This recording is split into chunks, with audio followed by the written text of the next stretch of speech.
Terima kasih Anda masih bergabung bersama kami, pemirsa, dan saya masih berbincang bersama Pak Wawan Hendrayana, Vice President Infovesta, dan kita akan simak saham-saham pilihan kali ini dari Pak Wawan, diantaranya adalah saham-saham perbankan karena memasuki earning season, dan kemudian Pak Wawan tadi juga menyampaikan ataupun memproyeksikan nampaknya kinerjanya akan baik begitu ya Pak Wawan ya. Ada BBCA dan juga BBRI dari sektor perbankan yang direkomendasikan, kemudian juga ada Astra Internasional dan juga ICBP. Kita akan bahas terlebih dahulu Pak Wan, BBCA seperti apa analisis lengkapnya? Ya, BCA ini di tahun ini ketika perbankan mengalami badai penjualan oleh investor asing ya, ini adalah saham yang paling defensif karena ketika saham lain terkoreksi lebih dari 20%, saham BCA hanya terkoreksi 10% dan sekarang pun itu sudah relatif sudah kembali ke level di atas 10 ribuan. Dan kalau memang betul bahwa nanti kinerja keuangannya baik, proyeksinya sih memang sangat baik. BCA ini salah satu yang pertumbuhan kreditnya double digit dari Big Four. Jadi cenderung untuk BCA ini target tahun ini masih ada di 11.000 untuk harganya. Jadi saat ini sudah kembali ke 10 ribuan, 10.100 itu masih bisa menjadi dilakukan akumulasi beli untuk investor dan secara resiko juga saham ini relatif lebih rendah dibanding perbankan lain. Ya, secara gambaran mungkin kalau kita bicara mengenai kinerja dari Bank BCA sendiri yang sudah mencetak laba 21,6 triliun rupiah dalam 5 bulan, ini tumbuh 11,6%. Artinya secara semesteran begitu ini kemudian secara akumulatif akan positif juga gitu ya di earning season nanti ya Pak Wawan ya. Ya, kalau dengan data terakhir sampai dengan Mei pun itu sudah bahkan di atas target sebetulnya ya. Hmm, Di atas guidance daripada BC-nya itu sendiri. Jadi di baik. bulan Juni saya rasa ya masih akan track seperti itu dan bila dapat dipertahankan ya sudah pasti BC akan mencapai target revenue-nya di tahun ini. Baik, level terakhir di 10.075 Anda rekomendasikan buy saja untuk BBCA atau seperti apa? Ya, BCA sih akumulasi buy dari Hmm. 10.000 sampai 10.100 bisa dilakukan bila memang ada uh, weakness, biasa penurunan bisa weakness untuk BCA.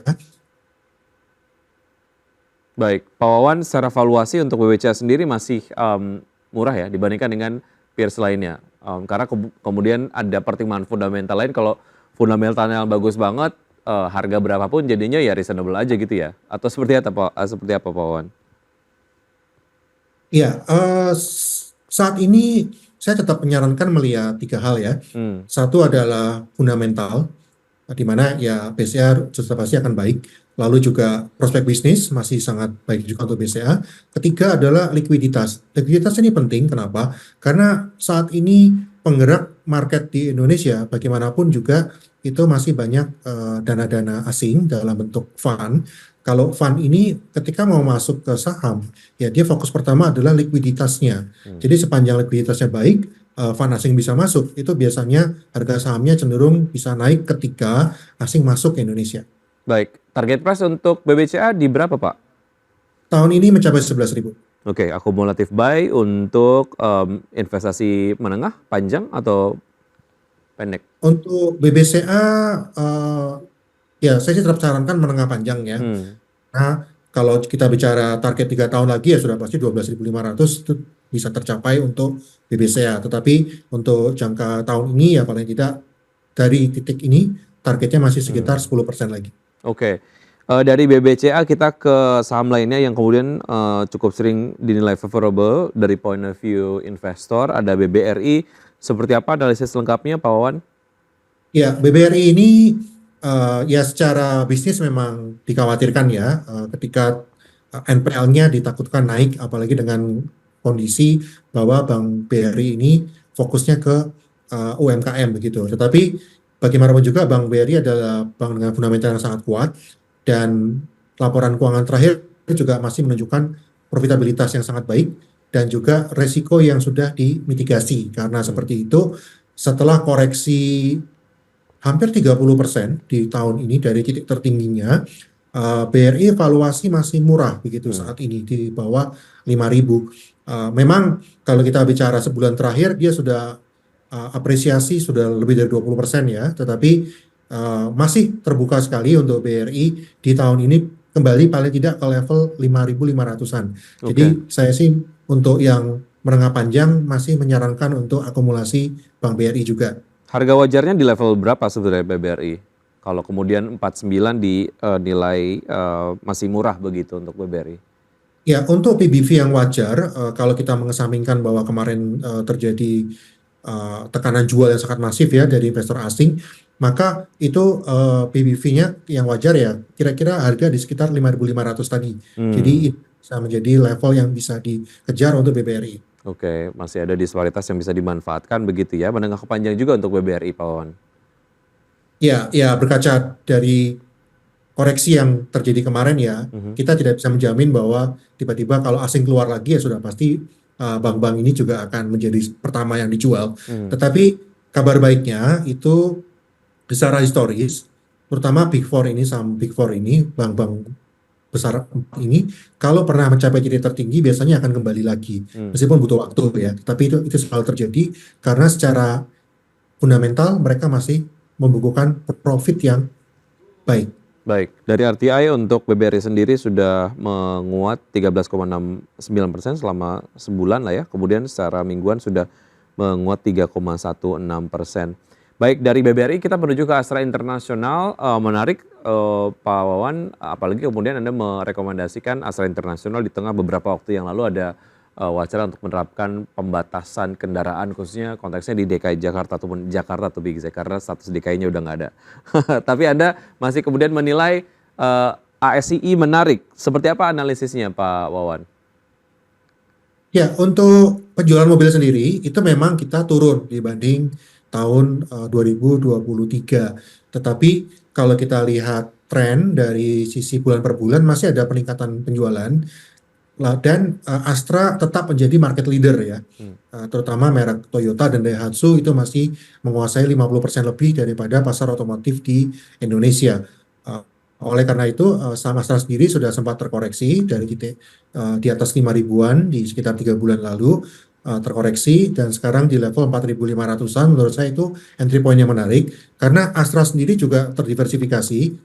Betul, tadi ada kekhawatiran kalau terjadi pembatasan seperti apa, tetapi berkaca kepada historis sampai dengan saat ini, wacana ini belum pernah dilakukan ya. Artinya masih ada tekanan baik dari sisi politik maupun ekonomi untuk menerapkan wacana pembatasan kendaraan bermotor atau bahkan pembatasan BBM bersubsidi. Hmm.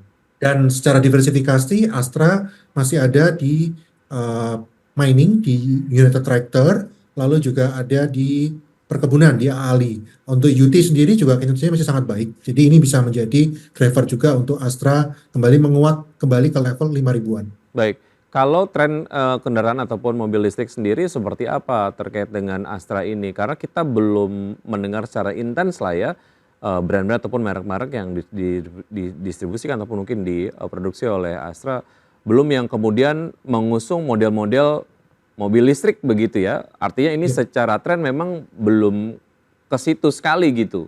Menurut Anda seperti apa, Pak Wan? Apa yang bisa diantisipasi mana ini? Untuk Astra sendiri memang mereka sekarang lebih prefer untuk fokus kepada mobil hybrid ya. Hmm.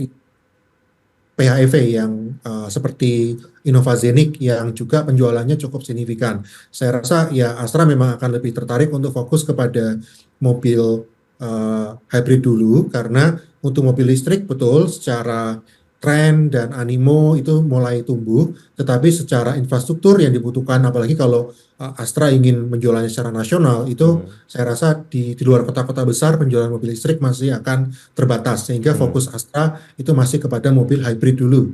Itu Baik. yang saya lihat. Baik, penjualan mobil Astra di bulan Juni 2024 juga ini sudah meningkat 6,3% begitu ya. Harga terakhir 4540 menarik ya untuk Astra bisa Ya, masuk. Tadi rekomendasinya apa Pak? buy Buy. di 4.500-an buy untuk target akhir tahun ini di 5.000. Baik, dari Astra Internasional kita ke ICBP. Seperti apa analisisnya Pak? Ya, ICBP ini memang kemarin sempat terkoreksi terpukul oleh dolar yang menguat hingga 16.400-an ya karena kan salah satu cost daripada ICBP adalah melakukan impor terhadap gandum dan harga gandum itu sempat naik plus dolarnya naik juga. Jadi ini menjadi combo. Tetapi dengan tren bahwa dolar sudah mulai stabil, lalu juga harga gandum juga sudah mulai stabil juga. Ini sangat positif untuk ICBP, apalagi di tahun ini konsumsi masyarakat Indonesia cenderung akan menguat karena ada tahun politik ya. Di awal tahun itu ada Pilpres, lalu nanti di Q3, Q4 juga nanti akan ada efek daripada pilkada serentak. Jadi CBP akan sangat diuntungkan oleh Hmm. adanya cash flow yang kuat di masyarakat. Jadi di level sekarang di 10.300-an itu bisa dilakukan akumulasi beli. Target akhir tahun itu ada di 11 ribuan. Oke, karena secara bulanan juga ini sudah melemah 2,81% dan mingguan sudah melemah 0,24% begitu ya untuk ICBP bisa dimanfaatkan untuk bisa masuk ke level yang cukup terdiskon lah untuk ICBP. Menengah ke panjang juga untuk ICBP, Pak Wawan? Ya, sama. Ya, saya selalu menyarankan untuk saham itu idealnya memang jangkanya untuk menengah panjang ya. Eh, Tidak ada salahnya memang kalau mau trading jangka pendek, tetapi Mhm. harus dibarengi dengan mitigasi resiko seperti cut loss yang disiplin.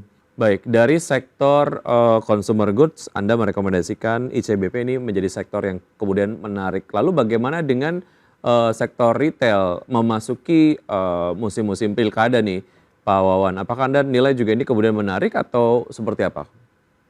Ya, penjualan retail akan selalu menarik pada saat terjadi perputaran uang yang kuat di masyarakat ya. Eh, di bulan ini pun itu sudah mulai masuk ke bulan awal masuk sekolah. Biasanya memang inflasi akan naik di bulan-bulan Juli Agustus ini, Mhm. sehingga eh, meskipun bulan Juli itu IHSG cenderung biasanya menguat, tapi di bulan Agustus justru biasanya IHSG akan ada koreksi merefleksikan adanya kenaikan inflasi. Jadi ya buat investor yang lebih long term, ini bisa menjadi akumulasi yang menarik karena di Q4 terutama pasca September itu indeks biasanya bergerak positif menyambut kinerja full year. Jadi Baik. saya melihat ya saat ini kesempatan yang baik untuk mulai akumulasi dan bulan Agustus terutama September kalau nanti ada koreksi investor bisa masuk dan profit taking ya idealnya kalau memang mau dilakukan ya di akhir atau di awal tahun. Baik, oke. Pak Wawan, kita masih ada satu segmen, kita akan lanjutkan usai jeda berikut ini dan pemirsa tetap bersama kami akan segera kembali. Terima kasih Anda masih bergabung bersama kami, pemirsa, dan saya masih berbincang bersama Pak Wawan Hendrayana, Vice President Infovesta. Pak Wawan, rotasi sektor di pekan lalu ini kemudian terjadi, properti naik tinggi dan juga saham-saham BUMN karya juga pergerakannya positif di pekan lalu. Pekan ini proyeksinya untuk sektor-sektor ini menurut Anda seperti apa, Pak Wawan? Ya, untuk BUMN karya terutama memang ada PMN ya dari penambahan modal dari Hmm. pemerintah sehingga mereka mengalami eh, apresiasi yang cukup tinggi, cukup signifikan sekali. Tapi ya investor harus waspada bahwa dengan kenaikan yang sangat tinggi tersebut, sangat mungkin terjadi aksi profit taking dulu. Mungkin memang secara tren itu bisa kembali menguat karena pasar akan kembali mencermati seperti apa efek dari PMN ini, lalu juga bagaimana kelanjutan dari IKN, karena banyak BUMN karya ini memiliki proyek di IKN. Jadi kalau memang itu sudah bisa dianalisa dengan baik, ya dan hasilnya adalah BUMN karya ini dapat bertumbuh, maka sangat mungkin untuk sahamnya kembali naik. Tapi investor tetap harus berhati-hati bahwa volatilitas jangka pendek sangat mungkin terjadi pada saham-saham ini. Begitu juga dengan saham-saham properti, eh, secara tren sebetulnya ketika suku bunga naik, saham properti cenderung akan tertekan. Dan ketika kemarin BI menaikkan suku bunga, ya saham properti otomatis terkoreksi. Tetapi kalau memang kita melihat bahwa suku bunga bisa turun, maka sangat mungkin bahwa saham-saham properti ini akan terkerek dengan kemudahan KPR yang dikucurkan oleh perbankan sehingga penjualannya bisa meningkat. Ya, properti juga menguat ini mengikuti respon ekspektasi pemangkasan suku bunga sejauh mana ini kemudian menjadi sebuah sentimen yang cukup dalam tanda kutip awet lah menyokong pertumbuhan dari sektor properti, Pak Wawan. Sebetulnya untuk properti sendiri itu umumnya akan menguat seiring dengan pertumbuhan ekonomi di Indonesia. Hmm, Kalau memang pertumbuhan ekonomi kita baik, umumnya sektor properti itu juga penjualannya juga baik juga. Jadi sepanjang pertumbuhan ekonomi kita terjaga di 5%, ya sebetulnya penjualan pada properti masih bisa diharapkan. Meskipun mungkin tidak akan setinggi 4 atau 5 tahun yang lalu. Dan secara valuasi sendiri sebetulnya saham-saham properti ini luar biasa murah ya. PBV bahkan banyak yang di bawah satu untuk saham-saham emiten-emiten properti. Tapi investor juga harus paham bahwa murah itu artinya memang banyak investor yang masih belum memandang properti akan meningkat secara signifikan. Jadi saya tetap menyarankan untuk sektor karya mhm. dan juga properti itu sebagai diversifikasi kalau investor mau masuk. Baik, Kita tetap fokus kepada sektor-sektor yang memang sedang diuntungkan oleh uh, pergerakan ekonomi yang ada saat ini. baik. Pak Wawan, infrastruktur juga ikut menjadi penopang di pekan lalu walaupun memang brand cenderung melemah ya, infrastruktur telekomunikasi ini juga menguat begitu. Ada Telkom, kemudian juga ada ISA Tower ini menguat cukup tinggi. Analisis Anda terkait sektor-sektor ini seperti apa? Ya, infrastruktur itu terutama dari divisi data pasti akan mengalami peningkatan traffic pada saat kampanye pilkada ya. Jadi ya wajar kalau investor melakukan antisipasi dengan melakukan akumulasi pada saham-saham tersebut. Untuk brand sendiri ya memang secara valuasi sulit dilihat ya kalau brand luar biasa tinggi sebetulnya. Jadi yang dilihat adalah money flow begitu ya. Dan so far sih investor asing masih memegang brandnya Hmm. dan dengan likuiditas yang ada ya bisa berharap bahwa suatu saat brand akan masuk kembali ke indeks indeks uh, utama dari asing seperti FTSE atau bahkan MSCI. Kalau itu terjadi, baru brand mungkin akan naik signifikan karena passive fund akan masuk ke saham brand ini.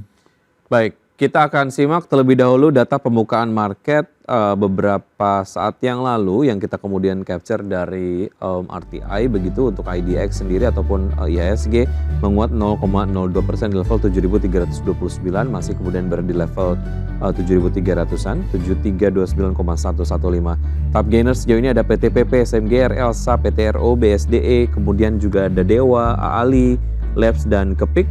Dari top losers ada Telkom, kemudian ada ISEA, Akra, Guna, PDPP, Nice, CTRA, Laba, TCPI, dan juga Suri. Yang menarik adalah Telkom sejauh ini masuk ke top losers. Pak Wawan pasca kemarin kemudian mencatatkan penguatan. Ini mengindikasikan apa sebetulnya Pak Wawan? Ya, untuk Telkom sendiri memang dari sisi revenue dan pendapatan itu pertumbuhannya tidak setinggi yang diharapkan investor ya.